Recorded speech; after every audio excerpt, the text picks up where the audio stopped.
बाजू नहीं तो क्या हुआ, लेकिन अज़्म हौसला तो बुलंद है। यह है नर्सरी जमात का तालिबे इल्म 5 साला अब्दुल्ला शाहिद। निजी स्कूल में जेर तालीम अब्दुल्ला शाहिद बाजुओं से महरूम है। अब्दुल्ला अपने पाँव से इस कदर खूबसूरत लिखता है कि साथी तलबा और असातिज़ा दाद दिए बगैर नहीं रह सकते।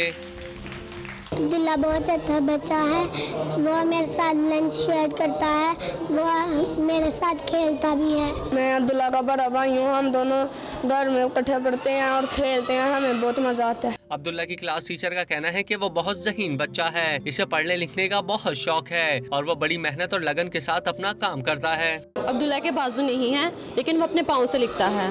वो बहुत ही आला और शानदार तरीके से लिखता है। वो ग्राउंड में खेलता भी है, सबके साथ लंच शेयर भी करता है। वो बहुत ही अच्छा बच्चा है। असातिज़ा का कहना है कि अब्दुल्ला शाहिद जैसे बच्चों को अगर हुकूमती सरपरस्ती मिल जाए तो ये मुस्तकबिल में कीमती सरमाया बनकर मुल्क और कौम के लिए फख्र का बायस बन सकते हैं।